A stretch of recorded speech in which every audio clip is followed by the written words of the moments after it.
En fait, il avait tout simplement cramé toute sa trésorerie. Forcément, euros, ça reste un prix par rapport au chiffre annoncé, 35 000 euros de bénéfices. Il y avait en fait dans ses explications, il y avait une grosse incohérence. La TVA n'était pas payée depuis le début. C'est mort. Ça vaut pas 000 euros, loin de là. Du coup, on va voir dans la vidéo si ça a été une opportunité ou un piège de racheter une marque à 60 000 euros.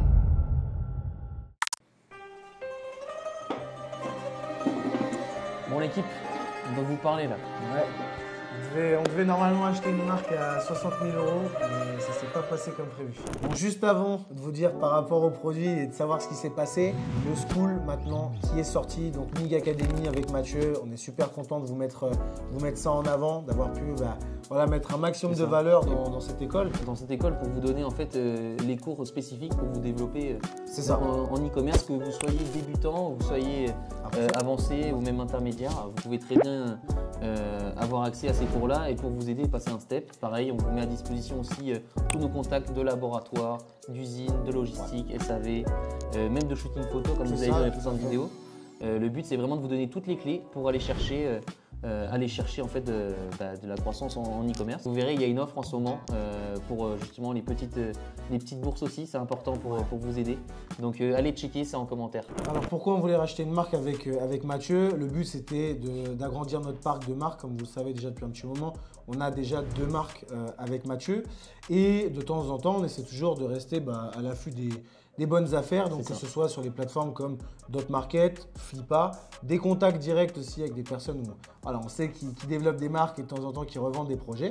Et voilà, l'objectif de tout ça, Mathieu, c'est trouver une marque en fait rentable, mais qui a aussi du potentiel. C'est ça. Et on était aussi ouvert à trouver une marque qui n'était pas forcément très rentable, mais avec lesquelles on voyait des points d'optimisation pour aller chercher un peu plus de chiffre d'affaires. Tout à fait. Et du coup, on avait trouvé cette opportunité-là. Nous, on était contents, on avait trouvé une marque de cosmétiques et cette fois, c'était en Italie, pas en France, ni aux US, ni peu importe.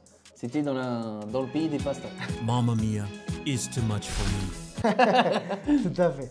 Et donc là, la marque en fait a été spécialisée en sérum de croissance pour cils et sourcils. Je pense que déjà, c'est quand même quelque chose d'assez répandu. Mais là, sur le marché italien, on voyait qu'il y avait une belle opportunité. La personne faisait un bon CA. 120 millions. Là, je vous dis les chiffres, j'ai en face les yeux. Elle faisait 120 000 euros de CA, en tout cas sur les 11 mois. Dont 35 000 euros de bénéfices. Et ça, c'était prix vente demandé. Lui, il demandait 60 000 euros à l'époque pour la revente de sa marque. Et son modèle, c'était quoi? C'était full service, directement avec un laboratoire en Italie. Le labo, il gère étiquetage, packaging, carte de remerciement, il envoyait tout du labo jusqu'à ses clients en Italie. C'est ça. Et lui, il avait déjà une base de clients et un historique de vente. C'est ça. Nous, vraiment, ce qu'on recherche, malgré qu'il peut y avoir pas mal d'erreurs ou de choses comme ça sur des marques, l'avantage ici, en fait, c'était que vraiment en termes de logistique, de produits, il n'y avait aucun souci. Le rouage était déjà bien fait. Et donc, nous, ce qu'on aime, c'est voir plutôt des problèmes sur le marketing parce qu'on sait qu'avec l'équipe MIG, on peut pouvoir régler ces problèmes et optimiser tout ça. Et aussi, il faut rappeler que nous, de base, on était un peu réticents pour l'Italie parce que de base, en fait, tout le monde disait, vous voyez, encore même nous à notre échelle, on avait encore des barrières un peu limitantes. Je ne suis pas un gourou mindset, mais vous voyez un petit peu ce que je veux dire. Dans le sens où on pensait que c'était que du cash on delivery. Du coup, du cash on delivery, c'est quoi? C'est comme au Maroc, on a fait une vidéo d'ailleurs, juste là si vous voulez checker. En fait, cash on delivery, c'est qu'ils payent à la livraison. Du coup, en fait, on peut avoir une grosse perdition et déjà, c'est difficile aussi à le mettre en place. C'est ça aussi. Là, en l'occurrence, il n'y en avait aucun. C'est ça. C'était cool. Derrière, en fait, qu'est-ce qu'on a fait? On a rentré en négociation directe avec le fondateur. Ouais, c'est ça. Donc là, on est vraiment, on a essayé de négocier. Forcément, 60 000 euros, ça reste un prix par rapport au chiffre annoncé, 35 000 euros de bénéfices. C'est pas déconnant, mais le but aussi, vous connaissez vos grands négociateurs. Yeah, that's right. Franchement, ça c'est là où en fait on a pu voir toutes les failles. Ouais, c'est là qu'il y a eu pas mal de failles, notamment il avait coupé toutes ses publicités, il avait même coupé son site. Ouais, c'est ça. Donc on n'avait plus de visu. Voilà, on était vraiment déjà basé sur une confiance qui était un peu obligée. Donc là, ce qu'il faut rappeler quand même pour mettre un petit peu le contexte, c'était un Italien qui vendait cette marque. Elle était déjà depuis 1 mois sur la plateforme Flippa et il avait failli la vendre juste avant nous. Donc voilà. Mais le gros point fort, c'est qu'il était assez jeune et en fait, il avait tout simplement cramé toute sa trésorerie. Donc il voulait la vendre rapidement parce que il était un peu dans la merde. Il avait fait le show à Dubaï, je crois. C'est ça. Il avait voulu créer une société.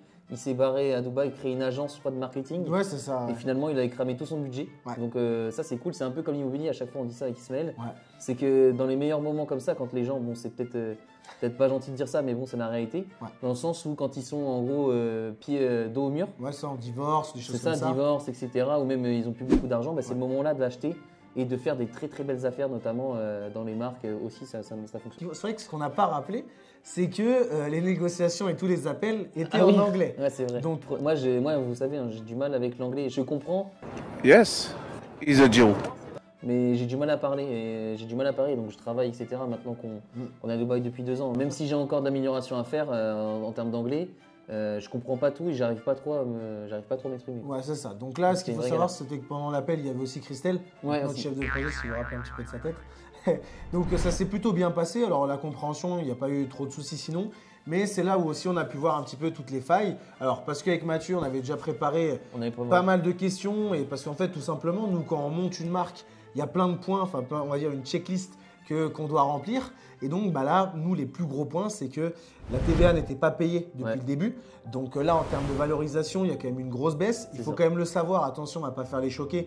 Il y a beaucoup de gens qui ne payent pas la TVA sur leur marque e-commerce. Donc on n'a pas été plus choqués que ça. Mais c'est quand même un gros point.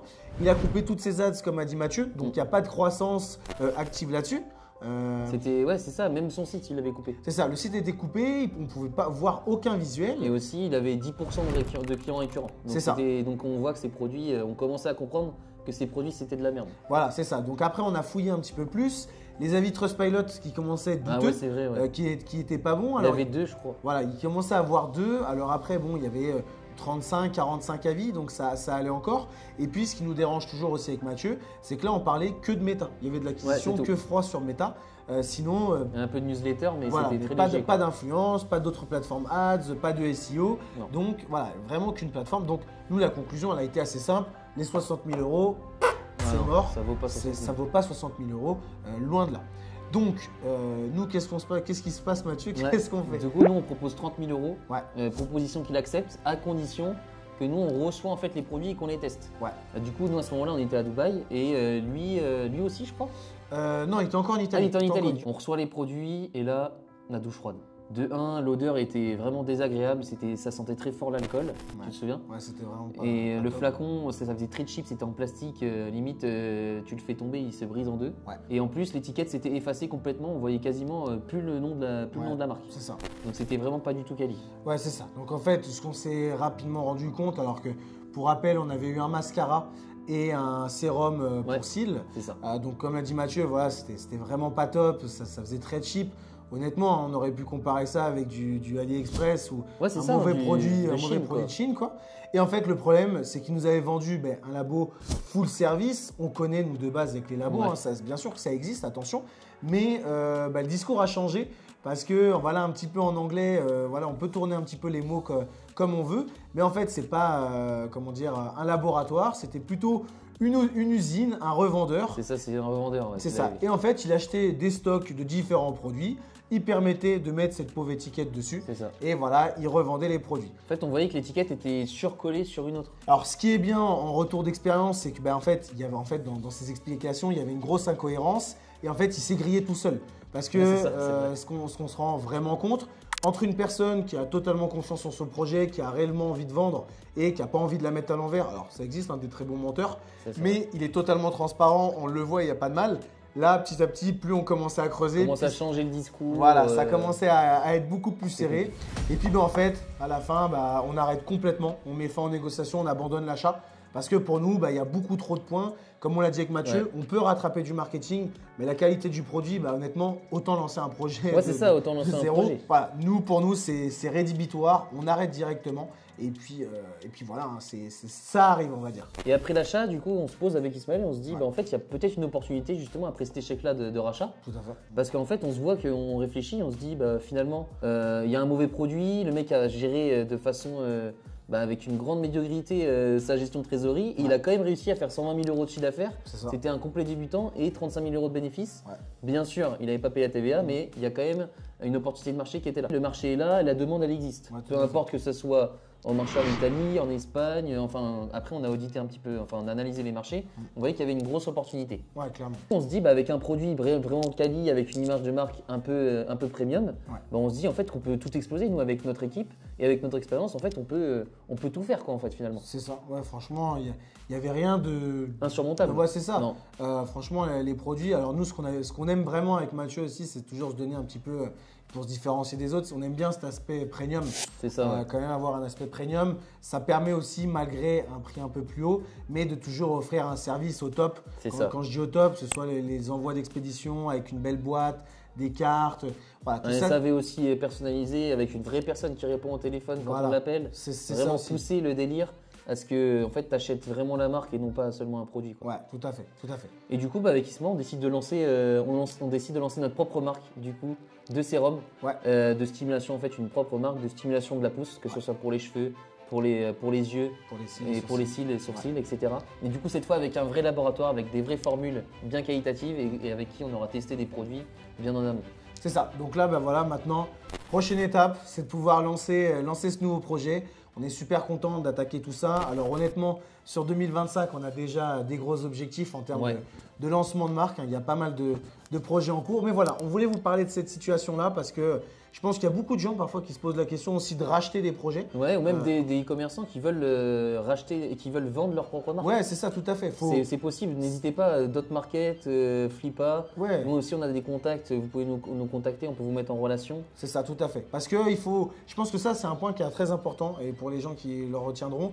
Mais c'est pour ça qu'il faut prendre soin de votre marque et prendre plein de points en compte parce que c'est comme si vous faisiez de l'immobilier ou peu importe. Ça prend de la valeur. Ça a de la valeur en fait. Donc, il ne faut pas se dire, c'est juste ça me permet de faire du cash flow. Attention, au bout d'un moment, vous avez le droit d'en avoir marre ou d'avoir d'autres priorités. Soyez pas attaché. Voilà, il ne faut pas être attaché. Et donc, mais il faut toujours vous dire, je construis quelque chose de solide, une belle marque. J'essaie de vraiment travailler beaucoup de points parce que derrière, ça peut vous faire aussi un beau gros billet. Un bel exit quoi. Ouais, c'est ça, tout à fait. Donc maintenant, n'hésitez pas. Là, maintenant, on va la lancer. On va tout documenter.